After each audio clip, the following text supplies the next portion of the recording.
बिस्मिल्लाहिर्रहमानिर्रहीम। जी, आज का हमारा दूसरा चैप्टर स्टार्ट होने वाला है, जिसका नाम है सॉल्विंग अ बायोलॉजिकल प्रॉब्लम। एक बायोलॉजिकल प्रॉब्लम जो आ जाए उसे हल कैसे किया जाए।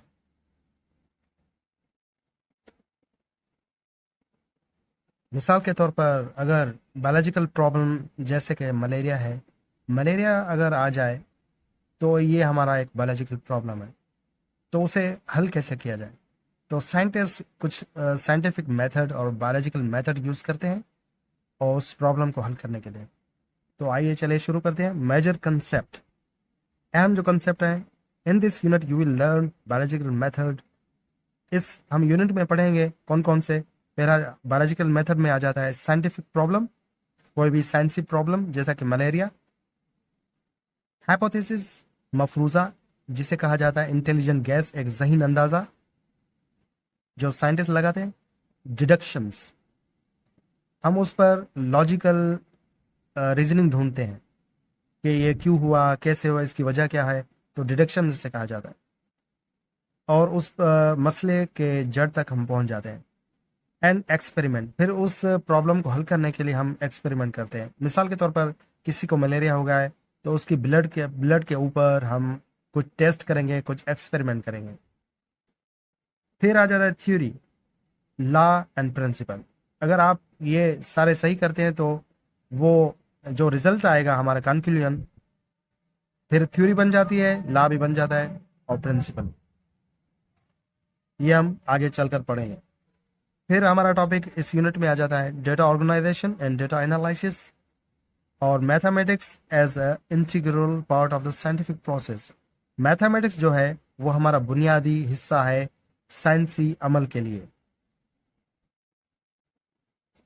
ये है कि डेटा को ऑर्गेनाइज कैसे किया जाए और डेटा को जांच पड़ताल कैसे किया जाए, डेटा एनालिसिस किया जाता है। तो ये आगे इस चैप्टर में हम पढ़ेंगे।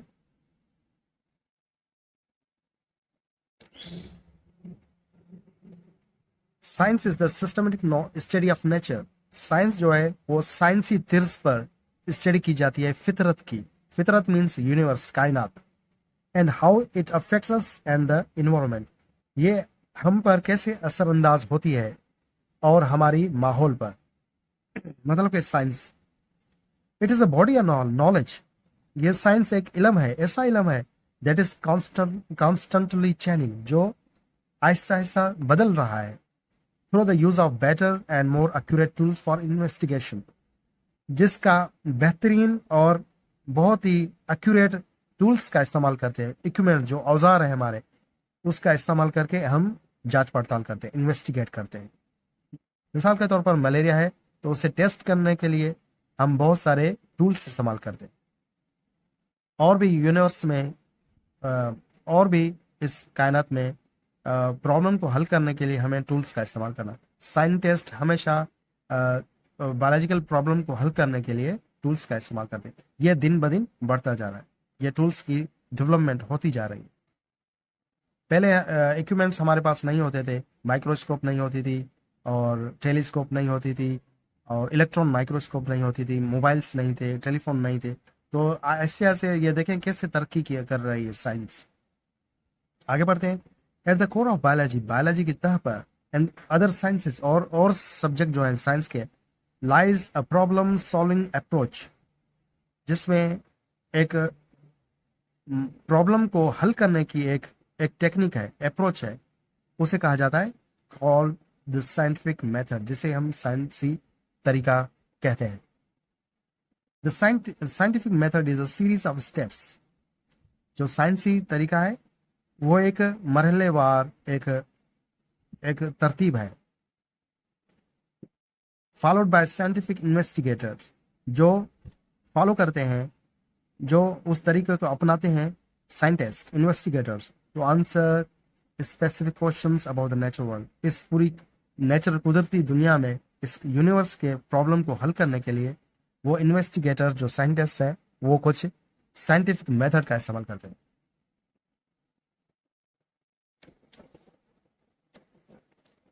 पहला आ जाता है बायोलॉजिकल मेथड। अब साइंटिफिक मेथड जो है और बायोलॉजिकल मेथड, इसमें क्या फर्क है। साइंटिफिक मेथड जो है वो फिजिक्स, केमिस्ट्री और एस्ट्रोनॉमी और साइंस के सब्जेक्ट में साइंटिफिक मेथड का यूज होता है, और बायोलॉजी में बायोलॉजिकल मेथड का इस्तेमाल होता है। As you know that biology is the branch of science concerned with the study of living things and or organisms. जैसा कि आप जानते हैं कि बायोलॉजी साइंस की एक शाखा है जो ताल्लुक रखती है, जिसमें स्टडी की जाती है लिविंग थिंग्स की या जानदारों की।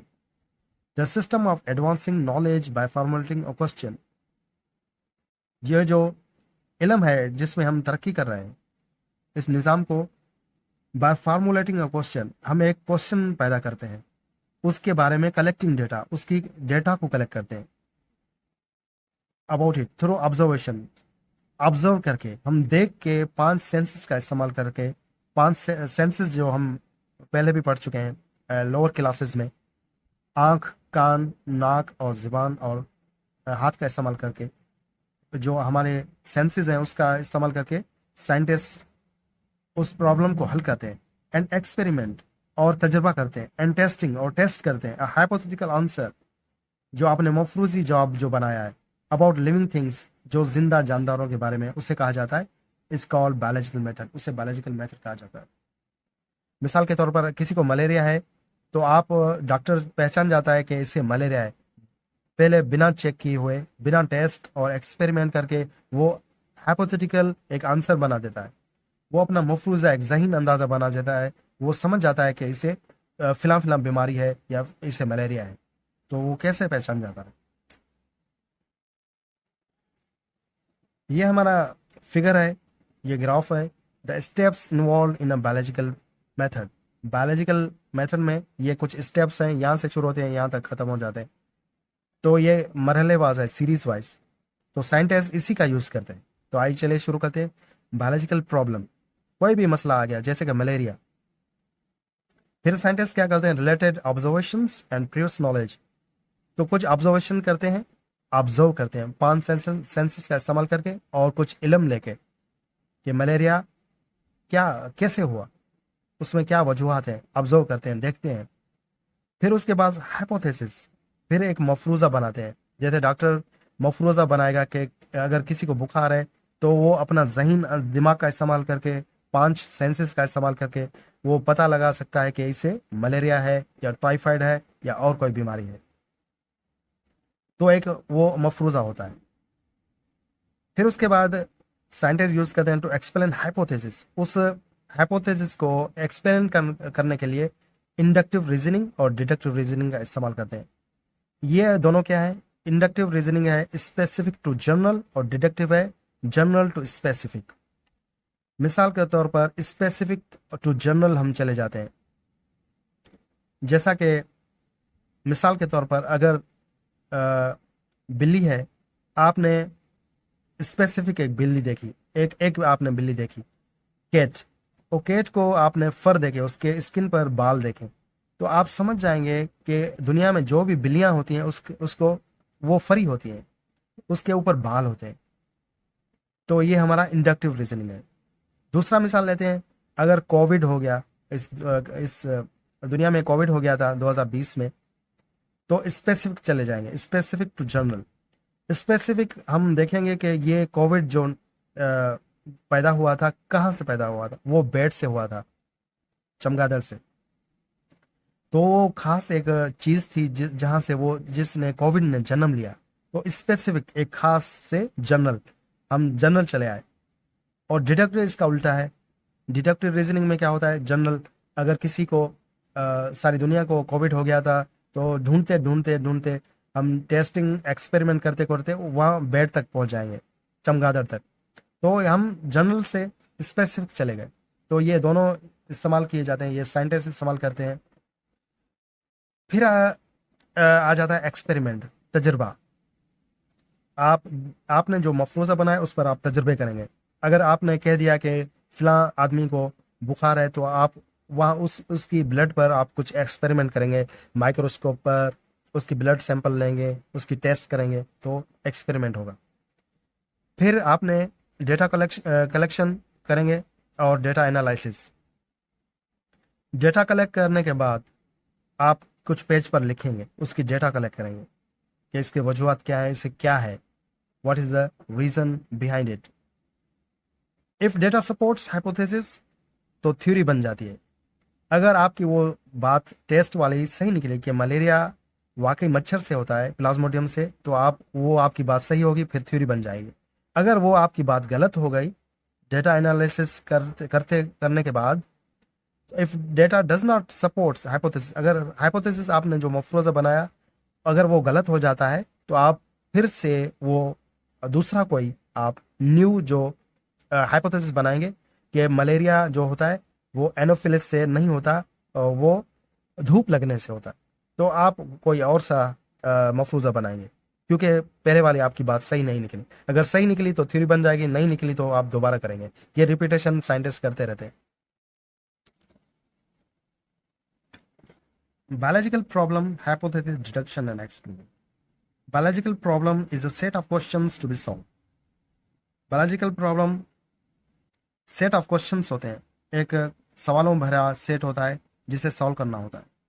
जाहिर सी बात है, किसी को मलेरिया हो गया या कोई बीमारी हो गई तो डॉक्टर उसे उसके बारे में बहुत सारे सवाल करेगा, सेट ऑफ क्वेश्चंस करेगा। इसे क्यों हुआ, इसे क्या महसूस होता है, इसकी ब्लड सैंपल लेनी चाहिए, इसका ये टेस्ट करना चाहिए। तो बहुत सारे सवाल जन्म लेते हैं।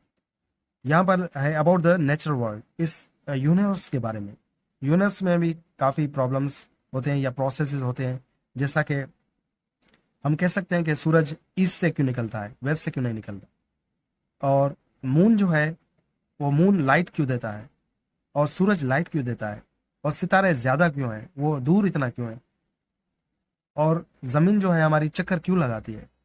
ये सारे जो है यूनिवर्स के प्रॉब्लम्स हैं। इसे प्रोसेस को हल करने के लिए साइंटिस्ट कुछ मेथड्स को यूज़ करते हैं और बहुत सारे क्वेश्चंस करते हैं।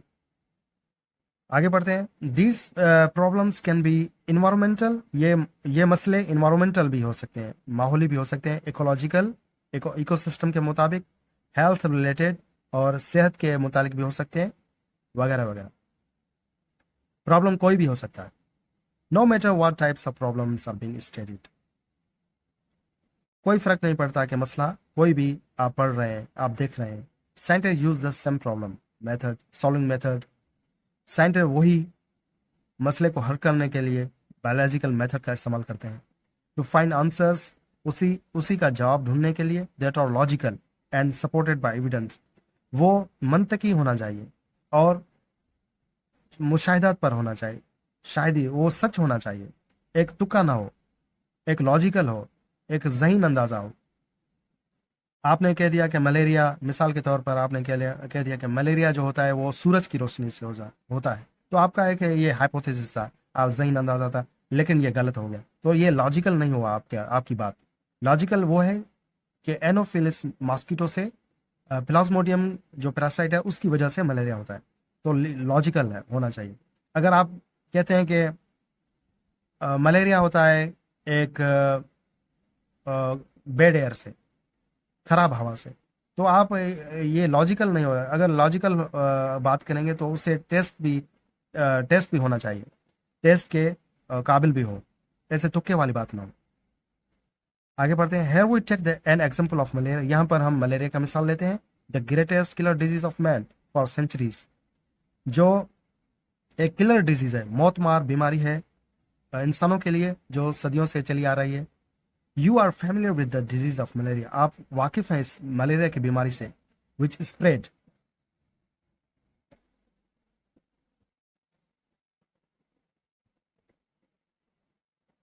You are familiar with the disease of malaria, which is spread through a female Anopheles mosquito. आप वाकिफ है मलेरिया की बीमारी से जो फैलती है एक मादा मच्छर से जिसका नाम है Anopheles mosquito. Previously the cause of malaria was unknown, पहले माना जाता था कि मलेरिया के सबब से वो बेखबर थे, उन्हें पता नहीं था कि मलेरिया कैसे होता है। इट वाज थॉट दैट, ये माना जाता था, the malaria is caused by bad air, कि मलेरिया होता है खराब हवा से। Latin word mala means bad and aria means air, खराब हवा मीन्स bad air. This problem is solved when a scientist identified the reason of malaria. ये मसला तब हल हुआ जब साइंटिस्ट ने उसकी वजह बता दी, मलेरिया क्यों होता है। तो प्रॉब्लम को सॉल्व करने के लिए पहला स्टेप है ऑब्जर्वेशन, मुशाहिदा। The first step is to identify the reason of the problem. जो पहला स्टेप है किसी प्रॉब्लम को हल करने के लिए, उसका सबब ढूंढने के लिए, followed by the formulation of question, जो कुछ सवाल पैदा करता है, सवाल को ढूंढ लेता है, सवालों को इकट्ठा करता है। व्हाट हैज बीन ऑब्जर्व्ड, जो आपने देखा है। The solution of biological problem start with observation. उसी बायोलॉजिकल प्रॉब्लम को हल करने के लिए जो शुरुआत होती है ऑब्जर्वेशन से होती है। ऑब्जर्वेशन शुरू होती है हमारे 5 सेंसेस से, आंख, कान, जुबान और हाथ और स्मेल से। Your observation can be on anything from plant movement to animal behaviour. आपकी जो ऑब्जर्वेशन है, मुशाहिदा है, वो कहीं से भी हो सकती है। प्लांट पर भी हो सकती है, प्लांट मूवमेंट हो सकती है, या एनिमल के बिहेवियर पर भी हो सकती है। आप किसी जानवर को देखते हैं, वो उसके बिहेवियर को आप देखें कि वो चलता कैसे है, वो खाता कैसे है। और प्लांट की मूवमेंट, उसकी जो मूवमेंट होती है प्लांट की, उसकी वो भी हो सकता है। तो ऑब्जर्व आप कुछ भी कर सकते हैं। An observation is a statement of knowledge gain through the senses, qualitative. जो ऑब्जर्वेशन है, मुशाहिदा है, is a statement of knowledge. एक स्टेटमेंट है, एक बयान है एक इल्म का, जो हासिल होता है सेंसेस से, हमारे 5 सेंसेस से, जिसे कहा जाता है क्वालिटेटिव। मिसाल के तौर पर डॉक्टर अगर किसी पेशेंट को देखता है, किसी बुखार वाले पेशेंट को देखता है, तो वो अपने 5 सेंसेस का इस्तेमाल करके उस प्रॉब्लम को देखेगा, उस पेशेंट को देखेगा, उसकी नब्ज चेक करेगा, उसका ब्लड प्रेशर लेगा, उसके हाथ लगाकर माथे पर बुखार टेम्परेचर देखेगा, तो उसकी स्किन को देखेगा कि येलोइश है या कुछ और बीमारी है, तो अपनी 5 सेंसेस का इस्तेमाल करेगा। Or through the use of scientific equipment, quantitative, या तो फिर इस इंस्ट्रूमेंट का इस्तेमाल करेगा। मिसाल के तौर पर बुखार जांचने के लिए डॉक्टर यूज करता है थर्मोमीटर, मुंह में लगाकर टेम्परेचर, वो अपने इक्विपमेंट का इस्तेमाल करता है, औजार का इस्तेमाल करता है। और ब्लड प्रेशर चेक करेगा, उसका ब्लड प्रेशर कितना है, उसका माइक्रोस्कोप का इस्तेमाल करेगा, उसके एमपी टेस्ट लेगा, मलेरिया पैरासाइट ढूंढेगा। तो मतलब कि ये क्वालिटेटिव भी ये इस्तेमाल होगा और क्वांटिटेटिव, दोनों का ऑब्जर्वेशन में इस्तेमाल हो सकता है। About 280 million people suffer from malaria in over 100 countries. 100 मुल्कों में 280 मिलियन जो लोग थे, वो मलेरिया से बीमार थे, मलेरिया में मुब्तला थे। And more than 2 million die every year from the disease. और 2 मिलियन मतलब के 20 लाख हर साल मरते हैं इस बीमारी से, मलेरिया से। इन 1880 1880 में अ फ्रेंच फिजिशियन लिवरॉन, एक फ्रांस का फिजिशियन, एक डॉक्टर था जिसका नाम था Laveran, studied the blood sample of malaria patient under microscope. जिसने एक स्टडी की, एक मलेरिया के पेशेंट की ब्लड, जो खून है, उसको माइक्रोस्कोप पर ऑब्जर्व किया। उसने देखा, उस पर स्टडी की एक मलेरिया पेशेंट पर, and observe tiny creatures in it and named as plasmodium. उसने देखा कि कुछ क्रिएचर्स है, कुछ मखलूक है, कुछ ऑर्गेनिजम्स है, टाइनी, बहुत छोटे, उसे उसने नाम दिया प्लाज्मोडियम। यह है हमारा प्लाज्मोडियम। ये खून के सेल्स हैं, ब्लड के, उसमें ये एक क्रिएचर है जिसने लिवरॉन ने नाम दिया प्लाज्मोडियम का। So the observation was made that plasmodium is present in the blood of malaria patients. So मुशाहिदा ये किया गया कि प्लाज्मोडियम जो है वो उसी मलेरिया पेशेंट के खून में मौजूद था, ये जो है। तो लिवरॉन पहला आदमी था जिसने ये प्लाज्मोडियम को ढूंढा, जो एनोफिलिस मॉस्किटो में, मादा मच्छर में होता है। वो हमारे, जब वो बाइट करता है तो हमारे खून में चला जाता है। तो पहला जो मुशाहिदा जिसने ऑब्जर्व किया वो लिवरॉन था 1880 में। फिर हमारा नेक्स्ट स्टेप है हाइपोथेसिस, जिसे कहा जाता है मफरूजा। इसे इंटेलिजेंट गैस भी कहा जाता है, एक ज़हीन अंदाजा। हाइपोथेसिस इज अ की component of the scientific process. Hypothesis जो मफरूजा है वो अहम एक हिस्सा है साइंटिफिक अमल के लिए। किसी बायोलॉजिकल प्रॉब्लम को ढूंढने के लिए हाइपोथेसिस बहुत बहुत अहम किरदार अदा करता है। इट इज डिफाइंड एज, इसे ऐसे तशरीह किया जाता है, the intelligent gas made by the scientist in the form of statement.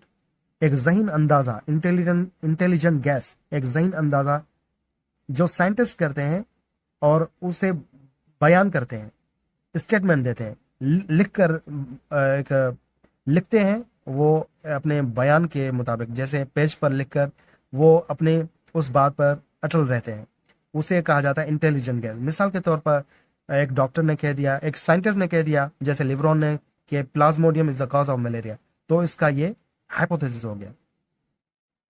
It is important to note that hypothesis must be testable. ये नोट किया जाए कि हाइपोथेसिस जो मफरूजा है वो टेस्टेबल होना चाहिए, एक तुक्के वाली बात ना हो, जिसे हम लेबोरेटरी में चेक भी कर सकें, उस पर टेस्ट भी, एक्सपेरिमेंट भी हो सके। जैसे लिवरॉन ने कह दिया कि इस ब्लड में प्लाज्मोडियम होता है जो मलेरिया पेशेंट होता है, तो उसने एक लॉजिकल बात कही। अगर वो कह देता कि जो ब्लड सैंपल है उसमें वो मलेरिया जो होता है वो सूरज की रोशनी से होता है, तो ये उसकी तुक्के वाली बात हो गई, वो टेस्ट नहीं कर सकता वो अपनी बात को। That means you should be able to test your hypothesis through experimentation. इसका मतलब यह है कि आपका जो मफरूजा है वो टेस्ट के काबिल हो और उस पर कुछ एक्सपेरिमेंट हो सके। योर हाइपोथेसिस मस्ट इधर बी सपोर्टेड और फॉल्सिफाइड बाय योर एक्सपेरिमेंट। आपका जो मफरूजा है या तो वो सपोर्ट करेगा, सही साबित होगा, या झूठा पाया जाएगा उस एक्सपेरिमेंट के बाद। मिसाल के तौर पर, फॉर एग्जाम्पल, इन मलेरिया के केस में, मलेरिया के प्रॉब्लम में, an intelligent gas is made after observation that Plasmodium is the cause of malaria. एक जहीन अंदाजा बनाया गया, हाइपोथेसिस बनाया गया कि ऑब्जर्वेशन के बाद यह बनाया गया कि प्लाज्मोडियम वो सबब है मलेरिया का। But it is only a guess which can be presented as a hypothesis. यह सिर्फ एक गैस था, एक जहीन अंदाजा था, सही बात नहीं थी। यह सिर्फ एक उसका साइंटिस्ट का गैस था, एक हाइपोथेसिस था, वो पक्की बात नहीं थी। Can be presented as a hypothesis. आज का बस इतना ही। आगे हम पढ़ेंगे रीजनिंग, जिसमें आ जाता है इंडक्टिव रीजनिंग और डिडक्टिव रीजनिंग। ये हम अगले लेक्चर में पढ़ेंगे। Thank you.